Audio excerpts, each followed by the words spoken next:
मलाल तो नहीं होता, लेकिन ये जरूर होता है कि क्यों नहीं मिला उनको ये चांस। मिलता तो और अच्छा अब पार्टी ने एक फैसला कर लिया तो अच्छी बात है। कांग्रेस में आया हूं कांग्रेस में रहने के लिए, और मुझे कांग्रेस में रह के कांग्रेस को मजबूती देने का भी मुझे काम आता है, और जो मजबूती देने में सक्षम नहीं उनको भी मैं ये समझता हूं कि उनको भी हम ठीक दिशा में लाके ये कहेंगे कि मजबूती अपनी ना दो, कांग्रेस के लिए मजबूती दो।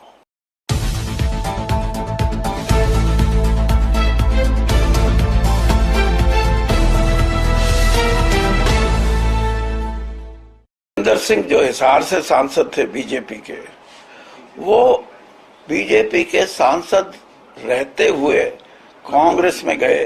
दूसरा कोई ऐसा सांसद आपको नहीं नजर आएगा। हाँ, टिकट कटने के बाद या पार्टी से इस्तीफा देने के बाद कोई गया हो तो अलग बात है।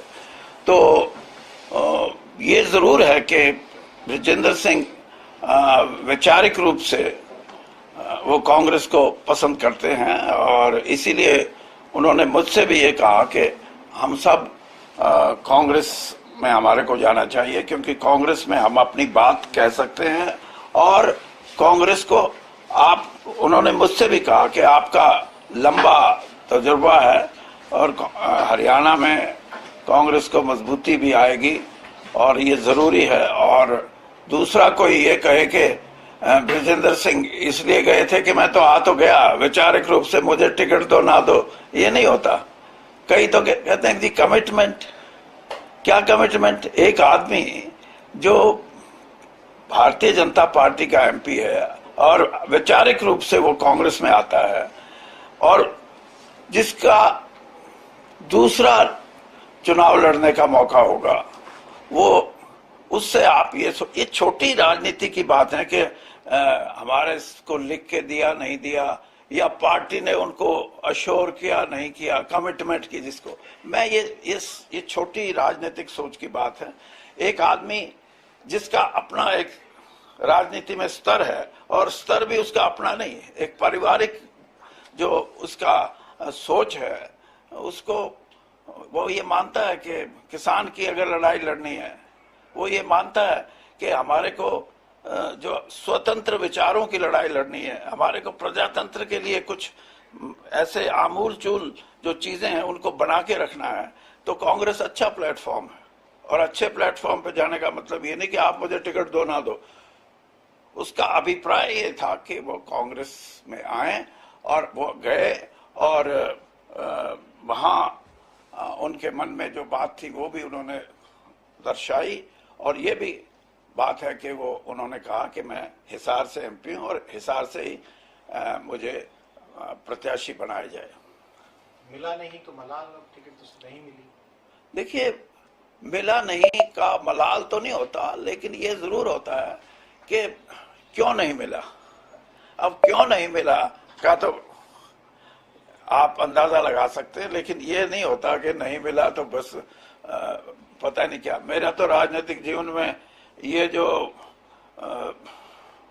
स्ट्रेट कितनी बार जो नक्शा है ऊपर नीचे हुआ है, मुझे तो इन बातों से कोई ज्यादा लंबा चौड़ा वो नहीं लगता। लेकिन ब्रजेंद्र सिंह एक नई सोच के साथ हैं, और उनको ये चांस मिलता तो और अच्छा परिपक्व राजनीतिक के रूप में वो पार्लियामेंट में कांग्रेस के लिए, और देश की जो आमूल चूल समस्याएं हैं या आमूल चूल जो हमारे संविधान की बात है, हमारे पार्लियामेंट्री डेमोक्रेसी की बात है, इन बातों को बहुत बल मिलता।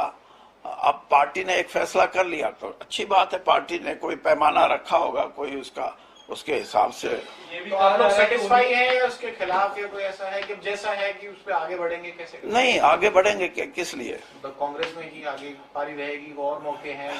नहीं, आप स्पष्ट ये कहो कि आप कांग्रेस में रहोगे या नहीं रहोगे। चलो सर, हाँ, फिर ऐसे बोलो ना। ये कोई मैं कांग्रेस में आया हूं कांग्रेस में रहने के लिए, और मुझे कांग्रेस में रह के कांग्रेस को मजबूती देने का भी मुझे काम आता है, और जो मजबूती देने में सक्षम नहीं उनको भी मैं ये समझता हूं कि उनको भी हम ठीक दिशा में लाके ये कहेंगे कि मजबूती अपनी ना दो, कांग्रेस के लिए मजबूती दो। तो ये कहा जा रहा है 1999 में आपका और जेपी दो लोगों का नाम था टिकट को। आ जाओ इधर आओ। 1999 में आपका और जयप्रकाश का नाम था, दावेदारी में आपको टिकट मिली थी, जेपी की टिकट कट गई थी, हालांकि उनका कहना उन्होंने आपका साथ भी दिया था। आज आप समझ गया। अब मेरी बात सुन लो, आपने ऐसी बात कर दी।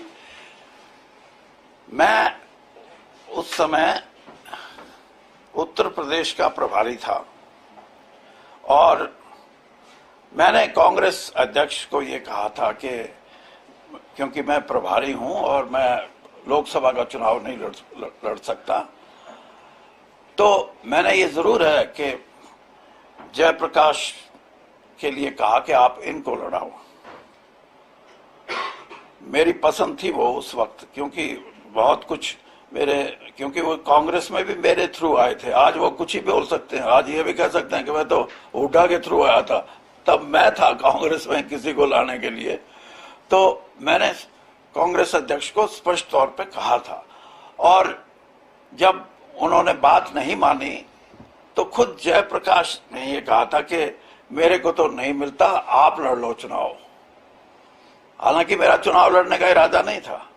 तो मैं ये बात इसलिए कह रहा हूं कि किसी की टिकट में मदद करना नॉमिनेशन के लिए, किसी को राजनीतिक तौर पे पार्टी में शामिल करना, ये प्रक्रिया चलती रहती है। और जब मेरा समय था तो मैंने बहुत से साथियों को, धर्मवीर जी को भी मैंने कांग्रेस में शामिल किया था, सुरेंद्र मदान होते थे उनको मैंने किया था। मैं आपको 50 लोग ऐसे बता सकता हूं हरियाणा में जो मेरे कारण या मेरे प्रयास से कांग्रेस में शामिल हुए और कुछ तो बहुत बड़े भी बन गए। ये है कि कोई गलतफहमी में हो कि वो शुरू से कांग्रेसी थे, नहीं, उनको भी मैं लेके आया था। टिकट सर इस बार बंसीलाल परिवार में भी नहीं मिली है, करीब करीब 40 साल बाद ऐसा हो रहा है। श्रुति की टिकट भी कटी है, उनकी जगह रामदान सिंह को मौका मिला है। गुरुग्राम में राज बब्बर का जो पेज था उसकी वजह से कैप्टन साहब की भी या किसी की भी अभी तो घोषित ही नहीं हुई। गुड़गांव में हो जाएगी, जब 8 होगी तो 9 में भी हो जाएगी। श्रुति चौधरी तो उनको तो नहीं मिली। हाँ। आप जिनको मिली है उनका बारे में भी पूछो ना। जिनको मिली है कैसे उम्मीदवार है? जयप्रकाश कैसे उम्मीदवार है? चौथ साहब का परिवार, चौथ साहब खुद उनकी मदद करेंगे जयप्रकाश के हिसाब में? देखिए, मैंने अभी भी, आप शायद लेट आए हैं, मैंने ये कहा स्पष्ट तौर पे कि कोई प्रत्याशी कांग्रेस का मेरे से मदद मांगेगा मैं करूंगा, या कांग्रेस हाईकमांड मेरी कहीं ड्यूटी लगाएगी, मुझे प्रचार करने के लिए कोई कार्य सौंपेगी, वो मैं करूंगा, लेकिन बिना बुलाए मैं नहीं जाऊं किसी के यहाँ। ये भी सर कहा जा रहा है आकलन में कि पीसीसी चीफ और नेता प्रतिपक्ष की ज्यादा चली है, बाकी लोग जो मीटिंगें तो कर रहे थे लेकिन अंतिम फैसला पीसीसी चीफ और नेता प्रतिपक्ष की छाप ज्यादा नजर आती है। देखिए, बात यह है कि अब अंदर खाने क्या बात हुई, क्योंकि मैं तो उसके बारे में कुछ नहीं बोल सकता, लेकिन ये जरूर है कि कांग्रेस के प्रदेश अध्यक्ष और कांग्रेस के leader of the opposition Haryana के, ये 2 ही आदमी थे जो लगातार चुनावी जो टिकटों का वितरण था उसमें विभिन्न कमेटियों में अपनी बात कहते रहे, और कहीं ना कहीं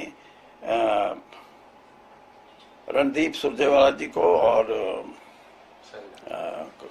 कुमारी शैलजा जी को भी आमंत्रित किया, उन्होंने भी अपने विचार रखे, और हो सकता है कि विचारों की अपनी अपने तरीके से बात कही होगी, तो ये प्रक्रिया लंबी भी चली। हालांकि 9 सीटों का फैसले करने में कोई ज्यादा समय नहीं लगता, तो अपनी अपनी बात कहने का तो मौका सबको मिला। परिवार ने ही विचारों की वापसी कहा था टिकट वितरण पे, और टिकट वितरण तो निश्चित तौर पर हिसार पर भी बात होगी। हिसार में जेपी बनाए गए हैं, विजेंद्र सिंह का दावा था, क्योंकि एक सिटिंग एमपी जाता है किसी पार्टी में और वो भी सांसद रहते हुए गए थे। आपका पहला रिएक्शन, नाराजगी, खफा या फिर दगा? टिकट वितरण कैसा है? देखिए, ये तो सही है कि इस देश में ब्रजेंद्र सिंह जो हिसार से सांसद थे बीजेपी के, वो बीजेपी के सांसद रहते हुए कांग्रेस में गए। दूसरा कोई ऐसा सांसद आपको नहीं नजर आएगा। हाँ, टिकट कटने के बाद या पार्टी से इस्तीफा देने के बाद कोई गया हो तो अलग बात है।